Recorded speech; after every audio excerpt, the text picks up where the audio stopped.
There's something about a fighter that captures our imagination. Not just their moment in the sun, their accolades, but the journey. The wins, the losses, the challenges, the comebacks. Perhaps it's something about our own lives as we witness ordinary people create extraordinary stories. Well, today we have such a story. A legend in the sport, Mr. Kenny Adams. And we're going to invite you on the journey. Let's go.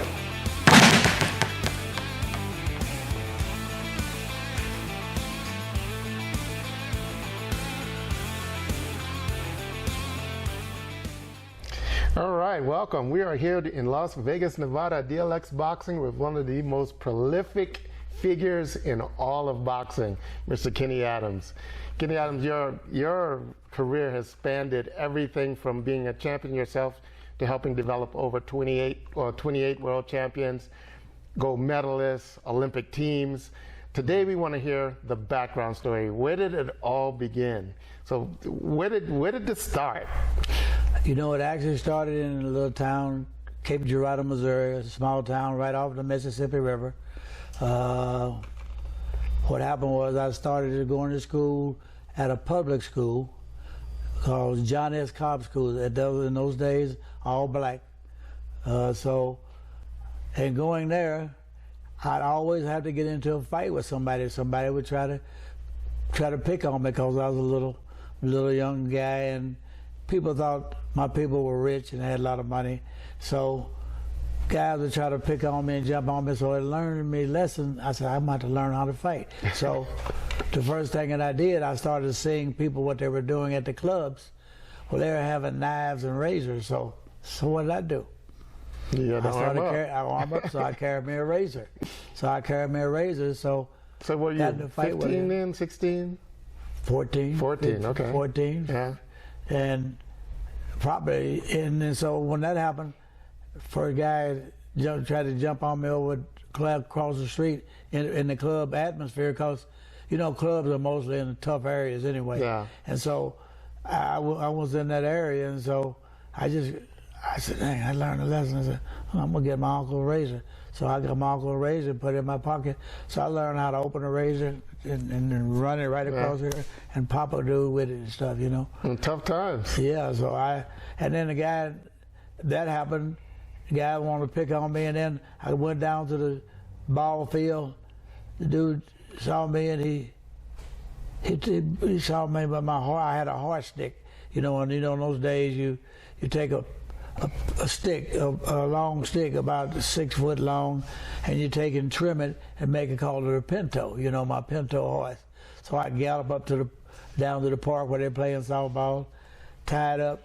Man took it and said, oh man, look at this dude, this pinto. And he took it and he just broke it. Boom! He broke my horse stick, and when he broke it, he asked for a fight. So I got in a fight with him and cracking him, and then I reached in my pocket to put some extra on him, but the lady told me, she said, no, Kenny, don't do that. Young girl said, no, Kenny, don't do that. You don't need that. You already beat him, so you don't need to do that. So she took me off and put me off to the side, and then she was fine too. And I said, oh my God, she all up under me. But anyway, I just took a point and said, hey, okay. She said, you don't need that. So how did you move from that? Did you start fighting formally before you left your hometown? Or? Yeah, I did. I met some people, and I lived in Cape Girardeau, Missouri. 30 miles away is Jackson, Missouri. Another 30 miles is Sykeston, Missouri. So what I ended up doing was I kind of trained myself some in the gym, but I'd go to Jackson, which is 10 miles away, and I started training with some people there. Okay. And so when I did that allowed me to be in the Golden Gloves. So I won the Golden Gloves in the southeast Missouri area, and they got the trip to go to St. Louis. Okay. And I went to St. Louis and won again. Then when I went to the Nationals, well, I got beat the first time out. Learning lesson too. But that was because I think mostly it was that I didn't really have a trainer or anybody. I was training myself. Yourself. I was training myself, and one guy did a little boxing, and he kind of helped me some, you know. But basically, that's what it was amounted to. And my aunt was a very tough woman. She carried a pistol and didn't What did play. she think about you fighting? She thought it was a good thing? She or? said, no, she said, boy, you don't need to be boxing. She said, you're crazy enough as it is. You're going to lose your brain, you know. And she said, no. And the uncle, he was for it. Oh, go on, son. Go on, uncle. Said, go on, get it, man, you know. So, I started getting it, and so about that time, things grew up, and so, I was running them ladies, and stuff then. So I got a girl pregnant. So Wait, this is still high school? still high school. Okay. This is actually my senior high year in high Okay, school. so your senior year in high school, She was pregnant. girl turns up pregnant. Okay. She said she's pregnant, so I said, oh, okay. So, oh boy, what am I going to do? And she said, well, I don't know, son. What is it? What can you do? I said, well, I can't box good enough to do it. I just started that. I said, oh, I know. I went by the Marine Corps. I said, oh, Halls of Montezuma. And I said, no, I don't know. Then I went to the Army thing, and I said, oh, let me try that. So I went to the Army and went in there and signed up with that, All right, so you enlisted, and then you were off for training, or? I went to Fort Carson, Colorado. Okay. As soon as I got there, believe it or not, looking for boxers. Well, you were just like looking around for a boxing program, or people that were boxing? I wasn't even thinking about that. You were then. just looking, But you when I just got wanted there, to hang out with boxers. I wanted to hang out, but I went there to go to basic and do that. Oh, okay. Basic training. Gotcha. But I was good enough at boxing there that I only did mandatory training. Okay, and then they put you in a boxing team. I had my boxing team. But Okay, that so was for the Army. for Fort Carson, Colorado. Okay. And then that Colorado area. Okay. So I got to boxing then, doing good. Didn't lose nothing. And then finally it was 8 weeks is training. Okay. As far as the Army is concerned when you go through it. So I took mandatory training, both is all I did. The rest of the time I was boxing on post. And I was boxing, and they get guys they bring from Colorado Springs in, and we box. And I wasn't losing nothing. So I had got a good name. It was on the beat, got a good name. So finally, come time for basic, I had to fire the weapons, go to bivouac and stuff like that. Those were mandatory training I had to do. And I did that, got through it, so boom. Left there, and they said, what you want to do? I said, to get extra money, I'm getting ready to have a child, I think. Let me get me some extra money, $55 extra, and jump on an airplane. So I said, well, let me. You went airborne. So here I went airborne. So they said, you go to the station, be stationed at Fort Campbell, Kentucky, 101st Airborne Division. Okay. Oh, there I went. When I got there, they was boxing crazy. I mean, boxing crazy. So I fell right into an area that you found your tribe. You found your people. Found my people, my tribe. Got the people and got that, and went through jump school. 3 weeks at jump school, and 3 weeks went through jump school, no problem. And as soon as I come out of jump school, then I moved to another barracks, ready to box. Okay. And the guy said, and they didn't, some units didn't like the other one, so it was a 506, and I was on the 187. And the 187 didn't like the 506. They said, so we were fighting them on the post-level competition. Said, we can't beat them, we don't like them, so we knew we had to do it. And we were like, from here to the building over there, their building was over there, and our building was here. So you guys were rivals. So we were rivals, and they were tough. What happened? I ended up winning. I won. And then I got on the post team. Then from there, I'm on a battalion level team. Oh, okay. Then I moved to the post team at Fort Campbell, Kentucky, 101st Airborne Division. I was on that. I said, oh man, I'm on it, And I got on that team, and I got to move my stuff out of the barracks and moved to another barracks that they had for us. We were on special for the fighters, special duty. Special duty. We had our own mess hall and everything. So fell right into that. So now you're like like a pro lifestyle. You're training all day. Training. You run in the morning, go to the gym in the afternoon. Sparring. Rest the time in the barracks, rested. Ain't got to go to no company. The only thing I had to do was mandatory training, like fire the weapon and do other little things like go on the firing range and do different little things like that. That was it. And that was just called in for an hour or so, and I'm back on the boxing team. You know. Okay, so now you're fighting. Everybody you're fighting is on the same base, or you're now fighting beyond? No, the base? we're fighting beyond that. We're fighting people from other bases. Okay. We're fighting people that are civilians also. Okay. So we're entering into civilian tournaments also. Okay. And during that time, I was in Kentucky and Tennessee, so we were fighting people out of Nashville, Memphis, Still undefeated? Louisville. Oh yeah, undefeated. Okay. Undefeated, good to go. So then I went to a national tournament. Well, I got my first beat there. Uh-oh. Yeah, beat down there. How did you handle that? Oh, you know, I was. Because it sounds like you've been winning all this time. I wasn't pleased about it. I got teased about it too, and I wasn't happy. Yeah. But it was a learned lesson. Okay. So kept on dealing that, and then they have what they call a post level team, and on the base you they have about 25 or 30 guys on a post level, Fort Campbell, Fort Bragg. Okay. Those type And of the teams. base versus base versus base. Base versus base. So then after that, they have what they pick. They pick the best in the Army, the Navy, Air Force, and Marines. Oh, so and you have the service service. champion. And you represented the Army. I represented the Army. Yeah. Okay. I got the first year I represented. The second year I got beat, and the guy that I got beat by wasn't no big thing. He won a bronze medal in the Olympics. Robert Carmody. Okay. So I didn't feel bad. Well, I felt bad about it because I didn't like it. But anyway, and then we ended up fighting again, and I beat him. After he won the bronze medal. After he won the bronze medal. So you knew you were I knew I was moving there. Yeah. You know? Okay.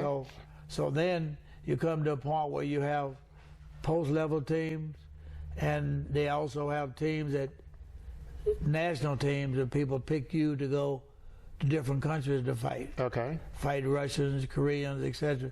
So I got picked on to go on one of those teams. Representing the Army. Not representing the Army, but representing the United States. Oh, so now you represent the United States. Wow, So, okay. So I got to do that. So after I leave there, then I'd go to Fort Carson, Colorado for a second 8 weeks. I did my first 8 weeks, and that was second in Colorado. I fought there, won the post championship there, boom.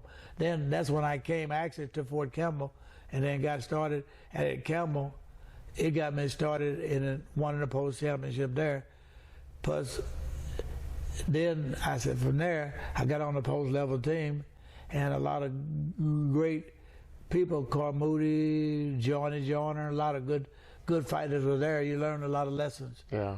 And that was the best thing going. So I ended up, time for me to get out of service. Okay. And so I said, okay, I'm gonna get out. So you leave the And I service. left, got out, but I kept my rank.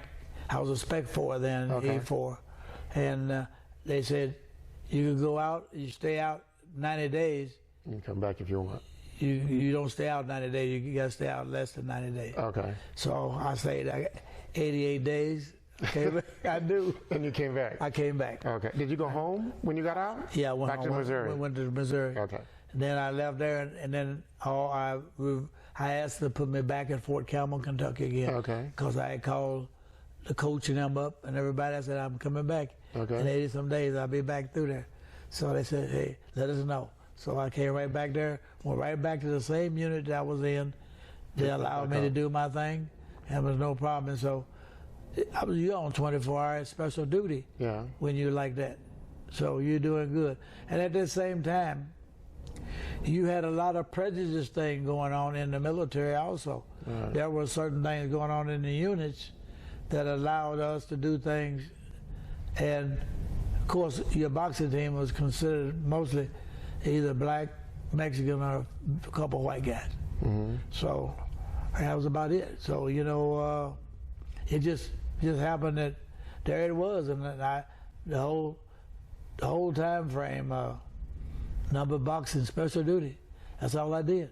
And then and then from there you went to the Olympics, or No, I didn't. I didn't make the Olympic team, and that was like there's two of them. Or 80 they didn't go, 84, and this guy that I told you about that I beat, and he come back and beat me. Oh, he came back out of revenge. His name is Robert Carmody from Brooklyn, New York. Oh, okay. White kid. Really good. Really good fight. He could battle. Well, he went and he won a bronze medal. Okay. So, so that was it then. So then I went to Europe from there. I went to Germany. Then I won all USAROR there. I won 8th Infantry Division, won all USAROR. Then came back to the States, won all Army, went to the inner service, won the inner service. Then we had the World Military Games, which is people from all other countries fighting. Their military's got. Their military. Okay. And so we ended up going with that.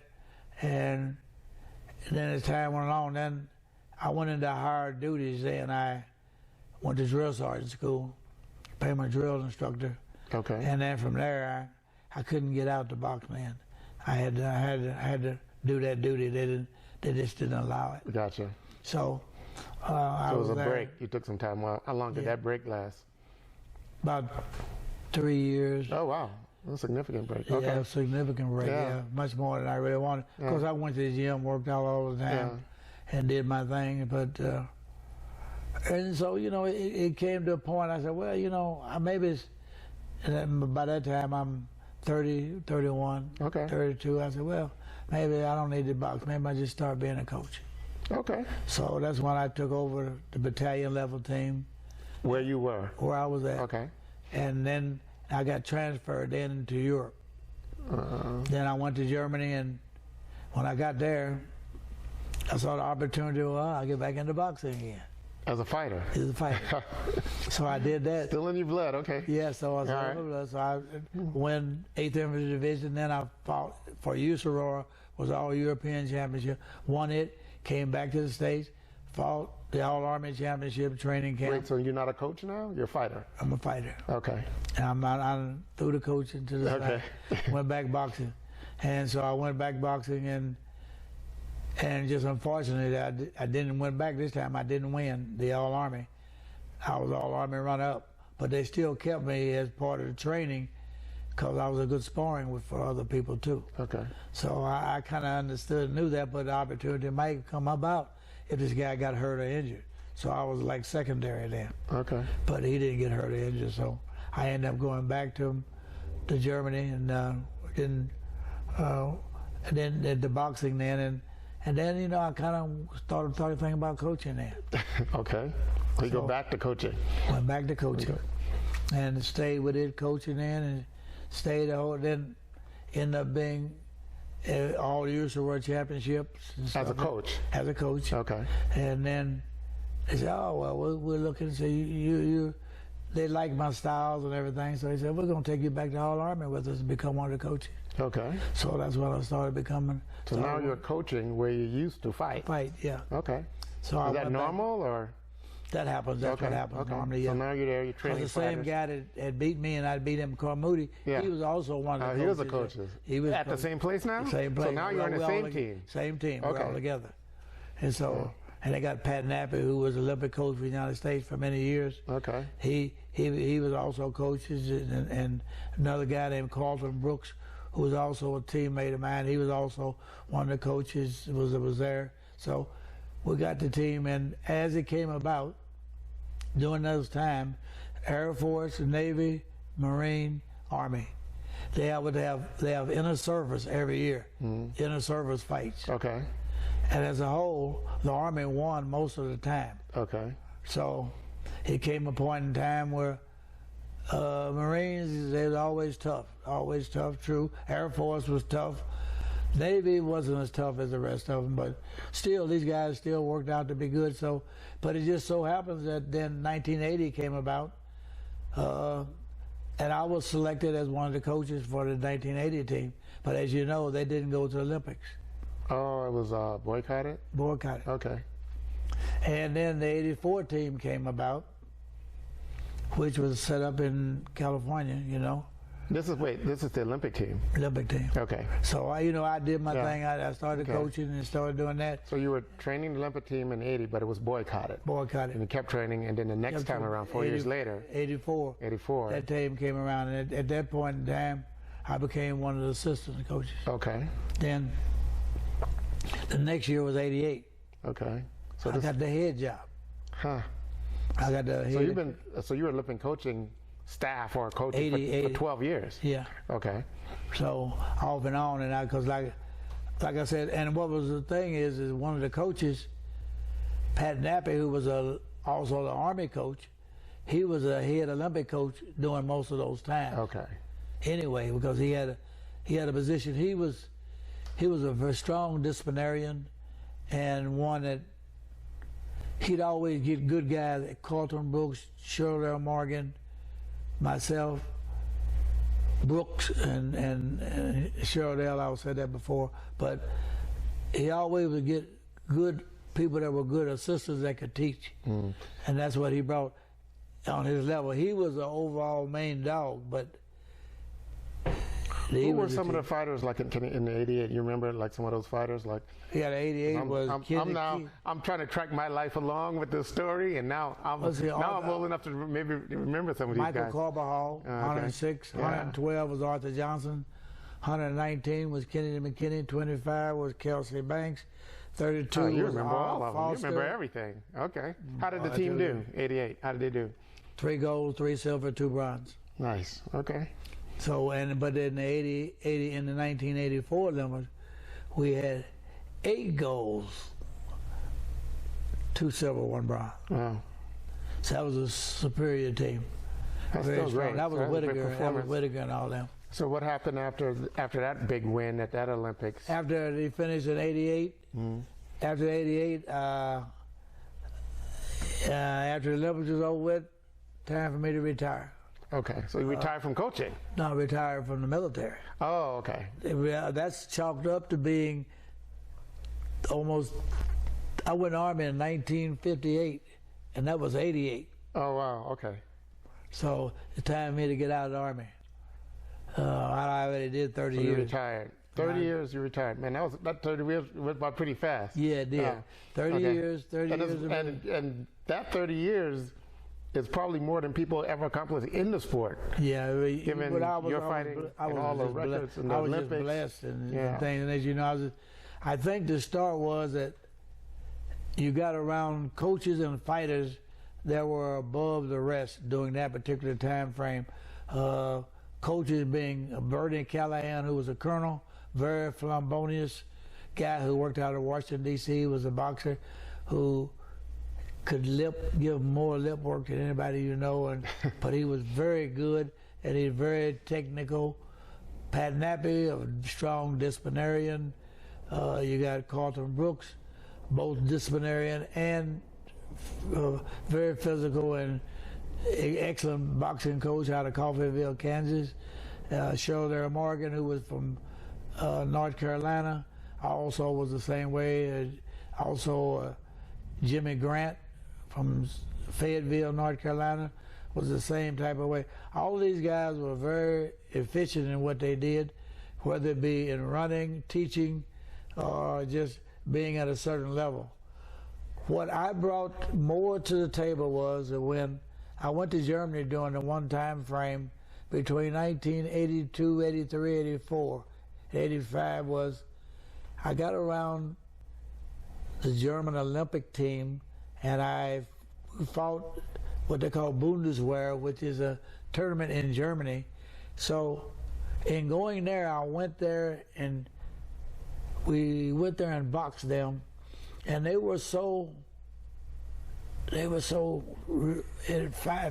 couldn't believe that we would kick their butt the way that we did. And they couldn't believe that. They said they want to know what the hell is going on. They wanted to bring us to Sonthofen in Germany and have a training camp. So you could teach them what you knew. But they didn't know.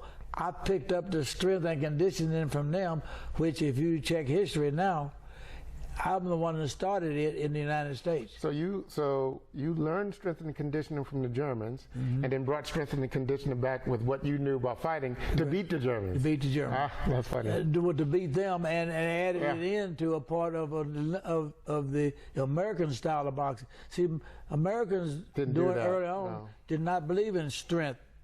and conditioning with dealing with weights. But the point of it all was small weights with a lot of reps. I gotcha. Not heavy weights, just smaller weights and doing the roll, the wheel. So you go back. I learned the wheel. And out on the wheel. And the wheel. They were doing that back then. They were doing that then too. You can still do the wheel now. I see you. Yeah. I see you training those young guys still doing it. Yeah. Yeah. So you go back and then you train in Germany, and then where does that take you? Well, Germany, when I said leave there, it's time for me then. This is my first year. I come back with the All-Army team in training.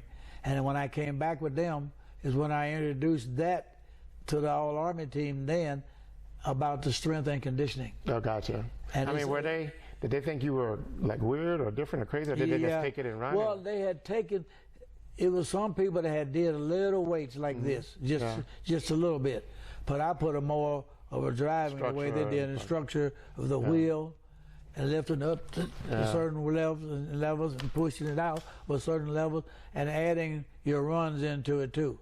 They had a different type of run where you would run up hills and strength and sprint and condition, and that's why they call it strength and conditioning. Gotcha. And so definitely that was the thing that was done, but the only thing that I messed up on, I didn't do the right way, is that I should have taken that and put it in a booklet and put it on and made some money off of it. That's all good, but the contribution you made to the sport, you changed the sport forever. Or you helped change the sport forever. Yeah, it did. So now you are training the All-Army team, and then from the All-Army we go to the national tournament. Okay. Oh, which is a little history that you might find on that.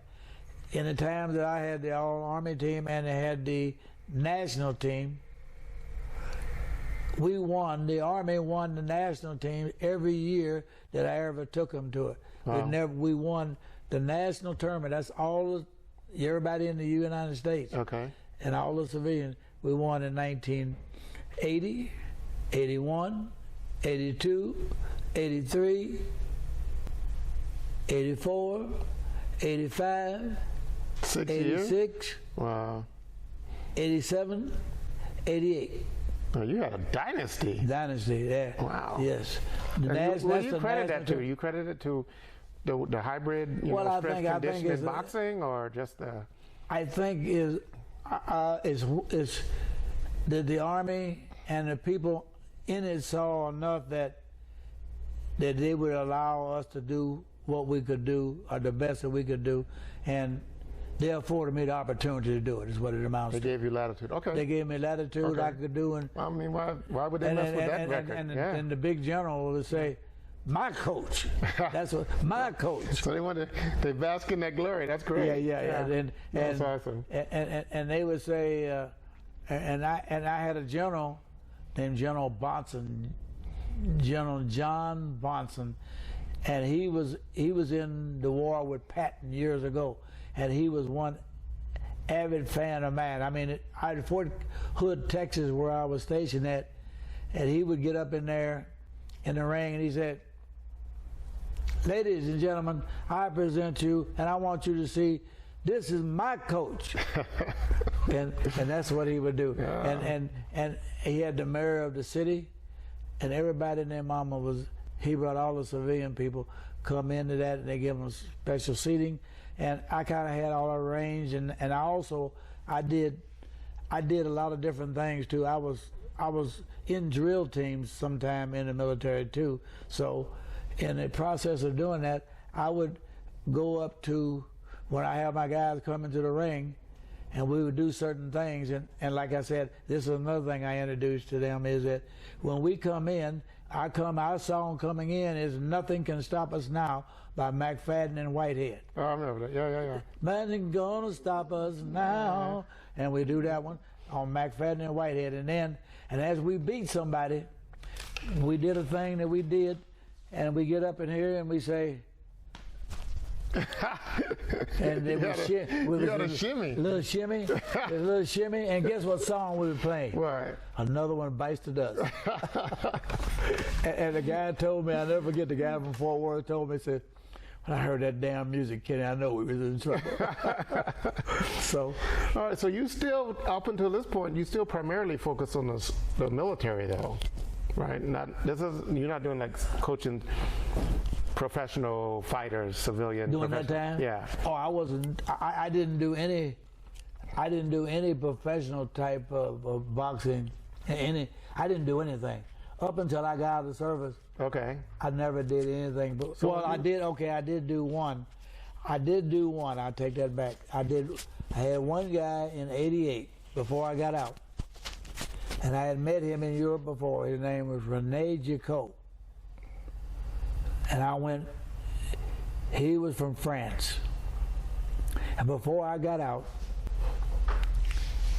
I took a leave, early leave, and went to France, trained him, came back and fought in France, and he fought a guy I had worked with in Texas, Donald Curry. I had also trained him also. Okay. So, but Donald Curry ended up fighting him in France. And I was in his France corner when we beat Donald Curry. So how did you get from? So you retire now? Well, I could come and go pretty well. I would. You get 30 days leave time in the military. But when you retired from the military, then you just said, okay, now I'm going to go be a coach? No, or did somebody call you up and say, hey, can you come coach us? Or? No, before that, what had happened is when the Olympic trials was going on and we were in Fort Huachuca, Arizona, that's where we trained at. That's where I picked the training camp at because I wanted it on a military base where I had control and I had a barracks and by the mountains where we could run and do. Oh, so you trained the Olympic team on a military base? Yes, Fort Huachuca, Arizona. Okay. And so, in doing so, it allowed me to be in complete charge. Gotcha. Nobody can come on that post unless they come to see the boxing unless they check with me first. Got it. So for me, or I had my officer in charge who would make sure he served and do this. So there it was. So we trained in Fort Huachuca, Arizona, and that's where we trained at about 6 weeks before we went to Olympics. Okay. And so we had everything set up out there, and we had a barracks where our guys would stay at, and the whole 9 yards. Okay. Yeah. So then after mess hall, everything. And then after that, how did you bridge that to? Well, okay. While I was at Huachuca, I met Bob Arum. Oh, okay. Akbar Mohammed. Okay. And 2 millionaires from New Jersey. Wait, you met them? They were just at a fight, or? No, they were there to take over the pro team. Okay. They was going to be in charge. Mark Roberts was one of them's names. Okay. And so we sat and talked and explained everything. And I had already picked my assistants, who were Alton Murkison and Hank Johnson, who were 2 guys that were with me in the military. Okay. So they were going to be my assistants. So what it worked out was that, and at the same time, Hank had another millionaire that had some fighters in New Jersey also. So all of this was working out. So they were just now coming together to form their team? Yeah. Okay. Yeah, forming a team. Okay. And it's a group. There's been Las Vegas Gloves Incorporated. It was one of them. Okay. And the Triple Threat was the other one. Okay. So what happened was that all of them came to Las Vegas here. We set them up with spaces here and everything. Got a house. Okay. Put them up, and we trained them and prepared them and everything. And so finally, the Las Vegas Gloves Incorporated started with Mark Roberts. Mark Roberts was one guy. Freddie Glossman, you heard that name? I don't know. Pierre's Restaurant. Okay. Pierre's Restaurant. A couple other guys that I can't really come into their name, but it's about 7 or 8 of them, all multi-millionaires. And they started this fight club, this group, this business. Called the Las Vegas Gloves Incorporated. Okay. And that's when we got Ray Mercer, Al Cole. See, I know these names, yeah. So they were fighters that would fight. You were their I was their coaches Their at one coach, time. and everybody else. this was also the promotion and everything. Promotion and management. Management. Bob Earl was the promoter. Yeah. Mark Roberts, Freddie Glossman, and were management. Okay. And my training thing consists of Al Murkison, Hank Johnson. Okay. So you start cranking out the fighters now. So. Oh yeah, that's then. What I already had talked to him. I told him one thing that what wouldn't do is that while we were in training camp and everything, I don't want to talk about going professional or doing anything. When the Olympics is over, then we can talk about it. Okay. I don't want to mix things like that. You know, we'll do the right thing. Let's do it the right way. Of course, deep down, we all look at each other. We knew somebody's gonna be a champion. We're gonna do this. We're gonna do this anyway. But the thing was that we want to try to keep it in up and up. So you got Bob Arum, Mark Roberts, Freddie Glossman, Akbar Mohammed, Al Murkison, Hank Johnson, myself, and at that time I had brought in another guy from East Coast named Tommy Brooks, who was a pretty good trainer, had brought some fighters along pretty time. So I wanted to bring him in too, because we had a big load of people. We had about 24 people. Wow. So we had a lot of people. We knew we weren't going to keep them all. But we knew a majority of them would have the thing to do. And then at the same time, the Top Rank gym, have you ever been there? No. Well, anyway, it's over on over the strip over there. It's called the Top Rank. Right. I set that up. I designed from this group. This was a part of that from that group. So you said that was where you guys were going to train. Yeah, that's where we're going to train. But it wasn't Top Rank then. No, well, it was going to be Top Rank. It was going to be the name of the gym. So Bob Arum was going to be. He run these guys. Okay. Freddie Glossman, he was. Okay. Bob was still in his. So this was the beginning of Top Rank then. Beginning of Top Rank. Okay. No, Top Rank had actually been involved in boxing long before that. Okay. Even with Ali and during those times, they had started, but they were just going to be part of their Top Rank Incorporated. Okay. Is what it was going to be. Although I was going to be the Las Vegas Gloves Incorporated also. Got so I had picked, everybody had picked, all the guys that was with me, Ray Mercer, Al Cole, Kenny McKinney, all those guys. Now these are guys that you went out and found? You heard they came to you and said, hey, we want to box. How did that work? Like Ray Mercer and these guys, how did they? Yeah. They were with me. They were Army guys. Oh, okay. So these are legacy Army guys. They're legacy Army. Okay, so they knew who you were. They knew the deal. They knew the deal. Yeah. So they all came into a group. Well, Carbajal wasn't. He was a civilian out of Arizona. 112-pounder was our Kenny McKinney. He was Army guy. 19-pounder. Let's see, who did I have? A 19. I had a 25-pounder. Well, we had we pulled Ray Mercer heavyweight, Al Cole cruiserweight,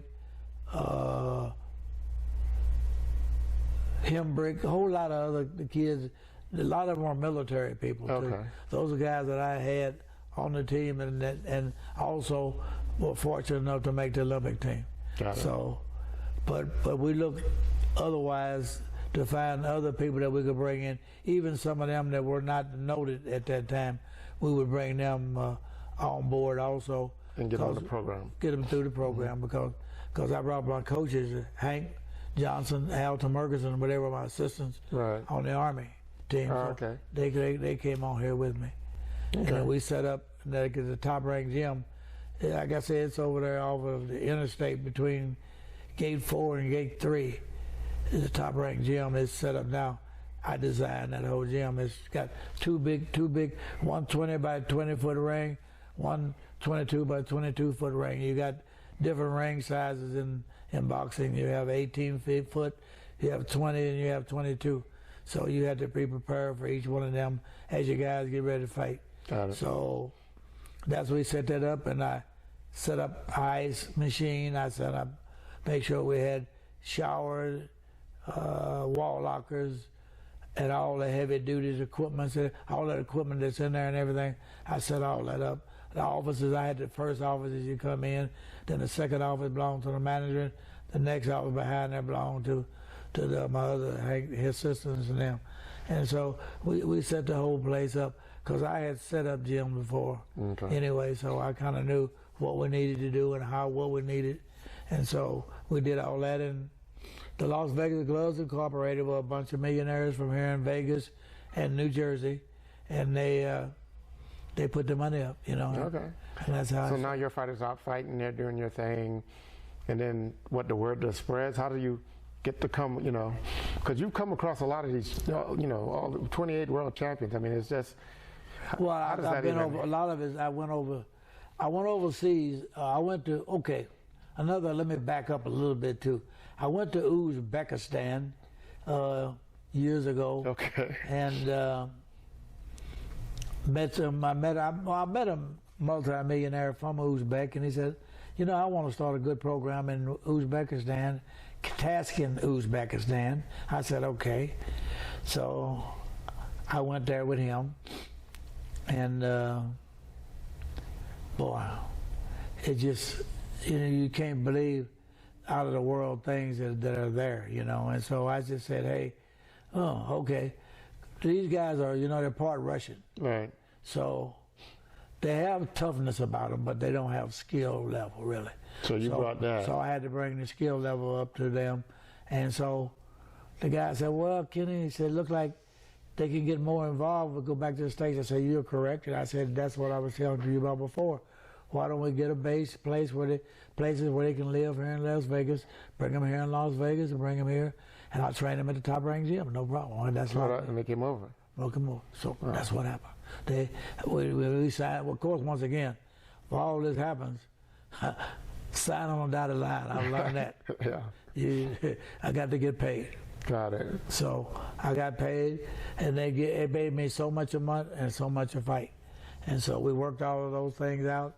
And as a matter of fact, I had learned that being with Mark Roberts, Freddie Glossman, and the group, the PR restaurant, all that. He was a big timer with all that. Guys. He's a business guy. Right. And he's the Top Rank Gym. He's actually, him and all his friends, they built that, set that up for everything. Bob ended up buying it from them. Okay. That's why it's a Top Rank Gym now. Oh, gotcha. So, and also they had one in Atlantic City, New Jersey, also called the Triple Threat. And it was a part of the same organization. And my guys were running that there. Hank Johnson and Al Murkison, who worked for me in the So when you look at fighters now and fighters back then, do they seem the same? I mean, fighters are fighters? Or? Well, yeah, fighters are fighters in a sense because, you know, the skill level is there. If the skill level is there and the right atmospheric thing is working for them, it's all good, you know. Those were just exceptional things. You have the certain guys that actually, just like at one point is that Al Cole was a guy that I took out of a barracks, and I saw how tall he was and thing, but he had no skill level or anything at all. But I taught him all the way through from zero to hero. Wait, became a world champion. When you first met him, he was not a fighter at all? He wanted to be, or he didn't even want to be? He had 2 fights. Okay, but he was just no fundamentals. No fundamental, wasn't that good. Out of a little town in New Jersey. Wow. And so but he picked up and he had nuts and guts. And that's one of the big things I can say about him. He had cojones, were big cojones, and he was tough. And Cole's tall, 6'6". He's tall, 6'5", it's like that. He's tall for a light heavyweight cruiserweight, and he had big balls, like I said. So that made all the difference in the world with him, you know. Yeah. And you got Mercer who could punch, and Charles Murray, another had great boxing skills. He already had good boxing skills already. But these guys, you just make them better. You just improve on what they're doing. That's all you do with them, you know. And so that was a big cream of the crop. I think The Army team as a whole, all these guys were Army. Okay. So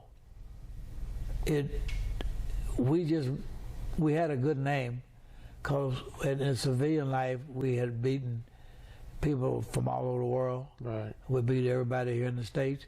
We won the Nationals, as you know, at the time frame. Right.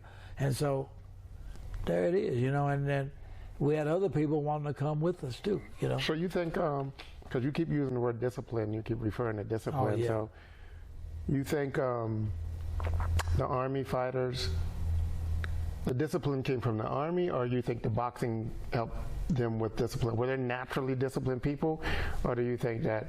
No, they weren't naturally disciplined people. You had to instill that in them. Yeah. You had to instill. We'd have bed check. Oh, you had okay. Bed check. Yeah. And one of my NCOs would always be in the barracks. Oh, okay. So you're really controlling the environment. Oh, completely. Yeah. How did that translate over to training professional pros afterward, after the military? Well, how much could you control here's a guy to tell you that now. Yeah. This ain't the Army, man. We ain't in the Army, man. They still complain now? Yeah, we ain't in the Army. Hey, Coach, we ain't in the Army now. Yeah. Well, and that's civilian guys will say it too. Well, we ain't been in the Army, man. We ain't in the Army. Yeah. They'll say that, and I try to put a little added addition to it. I said, well, it's going to be like this. It's my way or the highway. Okay. Now, you can take it either way. If you want this, okay. If you don't, and it's just like I said, we have bed check, and I still do that, and make sure that they are at a appointed place at a appointed time, discipline is the key. For boxing, discipline is the key still, regardless of how anybody may look at it. You can't be flamboyant and be out here doing your thing. You got to be in a certain time in the evening. You got to be able to get up in the morning and run and be a disciplined person. But once again, and I still do the same thing. I don't ask him, did he run? I'll be there to see that he does run. So you still, okay. I'll still say, I'll meet you here. I'll meet you at Red Rock. Still kind of like the Army. I'll meet you at Red Rock. See you at your gym at 12. Okay. Yeah. Nice. Well, and you got to say to them, you got to be disciplined, I mean, there are certain times that guys will get away with stuff, but it's to their own benefit, because I hate losing. I ain't never liked to lose. It kills me to lose. Wow. Can't stand it. And you still have your hands in boxing today. I mean, that's been a I don't know how much longer I'm gonna continue with boxing, but I think what it is, I'm getting a little tired. Yeah. And you can't tell from looking at you. Can't tell from watching you train. I think I still got the drive to want to do it. And well, one thing, I got 28 world champions. I got my goal is going to be, I'm gonna get 30. So you can get 2 more in there. I'll get 2 more in there somehow. And so it's all right. So we'll make it, and then when I get 30, for 31, now I got to get to 40. But I'm gonna stay with this as long as I can. Yeah. As long as I feel, it's good and it's something I can do. Except for my wife, she wants me to. She probably wants you to quit. Oh, she does. Yeah. Yeah. But it's such a part of who you are. It's such a part of what you have. It's amazing how clear you are on all these dates and names and times. I'm sitting here trying to think back. You're going back 60 years, and you're talking about this date and this guy. This is good too for me. I can't go back 2 weeks and think, Well, this is good for me because I got dementia with anger. and I try to remember and trying to remember some things sometimes is kind of hard to do. But I go to Cleveland Clinic. Oh wow! Yeah, okay. Yeah. Oh, never know. I got blown out of a hole in Vietnam. See, and you did what? I got blown out of a hole in Vietnam. Oh, you got blown up? Yeah. Wow. I got blown out. Yeah. So this was 1969. Where were you in the story? I mean, where that was before you were doing the all Army? No, that was after. Wow. So that's all separate. That's all in parallel. To I everything think you it just really didn't help me, to be honest with you. Really? I think. Where When I say help me, I don't mean. I think boxing has helped me. Oh, gotcha. What I'm saying is that boxing has helped me because it made me remember and do things how this guy fights and how these things do. It made me, and it really made me a very disciplined person, much more disciplined than I was before too. You know. How long did it take you to recover from getting blown up? See, I was in the hospital for about a month. You were in the hospital for a month. Mm-hmm. Oh. In Vietnam. So I guess my thought process really didn't really go out of the way to me. Even it's been more of late than it was more of past. Oh, okay. Really, to be honest with you. Well. So because I pushed myself in the driving all the time, and just doing. I just got to do this. I just got to, and for winning for me is not everything. It's the only thing. and you know it's. See, we had such a rival too in the military. Of course, Army, Navy, Air Force, Marine. Army always won. Very, very seldom we lose. Now, in the Army, you had Fort Hood, Texas, Fort Bragg, always enemies. So it's always been... Ooh, it's turmoil. It's always been always rough somebody out. Versus. But Fort Bragg was the kingpin till I took over Fort Hood. Yeah, I toppled them. Yeah, I took it over. That's when that guy at Fort Bragg told me, he said, "God damn it, I saw you coming." That's what he said. I saw you coming. I said, "Yeah, I'm here now." And I just wore their ass out all the time. Well, Fort Bragg was 82nd Airborne Division. Yeah. So they did everything. So also then in those days, I was also stationed at Fort, did I heard that? I was at Fort Campbell, Kentucky, 101st Airborne Division. Wow. And we always fought against Fort Bragg. Very close during those years, although I think Fort Bragg might have won more than ever. But and then when I took over Fort Hood, I know if anything else, I mean, I started recruiting. I was recruiting then. I was recruiting guys out of Dallas, Kansas, anywhere in the United States that were good enough and wanted to box. I said, "Look here, here's what you do. You come to our military, and when you go in to see your recruiter, you tell him you want to be assigned to Fort Hood, Texas. Now, if by chance you have a problem, call me up, and I'll call the Department of Army and get a hold of it. I got a person up there who will take care of that." Get him over there. I'll get him over. I said, "Where is he going?" I said, "Fort Riley, Kansas." "No, he ain't. He's going to Fort Hood, Texas." Yeah. So, I mean, you might say, "Oh, you cheated." Yeah, I cheated. By any means necessary. Yeah. So now you're on your quest for 2 more. Yeah, I'm gonna get 30. 2 more. No. Yeah. I like to get 2 more professional, which I got 28. 2 more make 30. I think I have one. Well, I guess I can count him, Trevor McCumbee, the cruiserweight. He's out with Achilles tendon right now, and I got another young kid that's coming through. So maybe I'll fit him in because I know what I'll end up with more than that.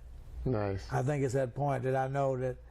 I mean, I just know what I got to do, you know. So, and I know what I got to do with, just like with fighters. People say, "Well, what you got to do?" One thing I do, I meet you at Red Rock. I meet you over here at the track. I meet you here at the gym. Yeah. You got to be appointed places at appointed time. You got to have them. They got to be there. Discipline. They got to have discipline. Yeah. And you just can't make it without it. Oh.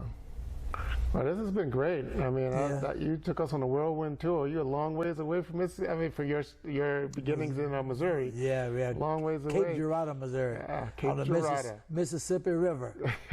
Right. Yeah, and but your clarity, man, and your ability to. But I'm just blown away by that. That's still amazing to me that you can go back that far, and dates and times and dates and years. So it's obviously maybe I've been blessed. I guess. Yeah, I guess obviously. I guess that's what it is. But I just you're breaking a stereotype because most people think people that was in the fight game as long as you don't have good memories and don't. But you're the opposite of that. Yeah. You're clearer than most people I know. Yeah. Well, he tell Rockman that he thinks otherwise. I see you guys going back and forth all the time. Well, do you know he wanted me to train him? Did you know that? No. Oh yes, ask him. Oh yeah. Professional wise, he wanted me to train before he became world champion. Like known, yeah. This was here in Vegas. Here in Vegas. Okay. He asked me to train him. Yeah, but you didn't. No. Well, the reason I didn't, I would have trained him, but because he was in Maryland, I wasn't going to Maryland. Oh, he's Maryland. He had to come to me. Yeah. And that's what I've always said is my way or the highway. Gotcha. And so it's like, can't come where you're at. And no, you got to come to my place. See, and at that time too, I had my setup here and everything. Aram had hooked me up with. I had your whole kingdom. I had a gym and every damn thing. And matter of fact, that gym right down the street here, I designed this gym here too. Okay. And then the Nevada Partners Gym, you heard about that one over? No. We used to be a Nevada Partners Gym belonging to Nevada Partners, which is on the west side over there. Wow. I set that gym up also, Okay. So I've set up a lot of gyms here and things, and it's just been enjoyable for me, man. That's all I can say. It's just been a good run. Oh. Well, obviously we talk about a lot. At least I speak a lot about the importance of finding a way to do what you love, and obviously you did that early on. Yeah, I did. So that's probably why you still pretty much operating like a young man. So whatever you're doing, you must be doing something right. Well, hopefully it's the right thing. Like I said, I need clarified. I got 28. I need 2 more champions, and look like I got my eye on one, and the other ones are coming up pretty soon. So I'm gonna make that, and then before I know it, then I'll be wanting to do 40. And your last birthday, you just turned what? Let's see, I was 80. I was born in 1940. I got to where now my memory is getting bad, but I was born in 1940, so I think I'm 81, 82. Okay. All right. So, the fact that you have these clear, vivid goals in your 80s is impressive as well. So, yeah, thanks. No question. I think this is a betting town. So Vegas is a betting town. So I think you would be a good bet. Yeah, I'd be a good bet. I know you betting on you. No quit. Yeah. Never quit. Yeah. Yeah, that's what my man said. Never quit. Yeah. All right. You got to ain't but 2 types of fighters: the quick or the dead. You got to be the quick. All right. Well, I appreciate this, and this yes, has been great. So I think thanks for you've been an inspiration for a lot of people that turned that into championship, but you're an inspiration for even more, even like the young fighters here that will never go on to be pro. Yeah. They still get to see and learn and. Yeah, there's a lot of youngsters here. They looking ahead for a lot of little things to do. Just like Rockman, I trained most of his family. Yeah. I trained 2 of those kids, before and growing up, and it's been enjoyable. It really has. There's no greater joy than to be in the boxing, for me anyway. And I don't know. I've dealt with some of the best, and so that's all you can do. All right. Thank you very much for interviewing me. I appreciate it. It's been a pleasure, man. This has been great. So yeah, I'm sure there's more to come. Yeah, hopefully. All right. Well, as a lifelong fan of combat sports, this has been a treat. To go on the journey of the great Kenny Adams. That's an unbelievable story, and it's amazing to see the constant themes he talks about when I see him training young fighters about discipline and grit to be fundamental to his life. So it's no question I'm not surprised that he's been able to turn it in such an amazing thing. So this is just one of many good things to come. Hopefully you stay tuned, and we will see you soon.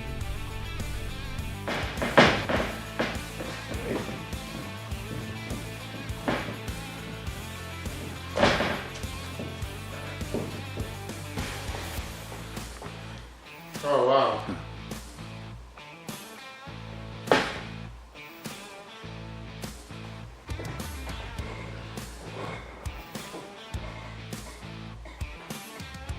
That's awesome.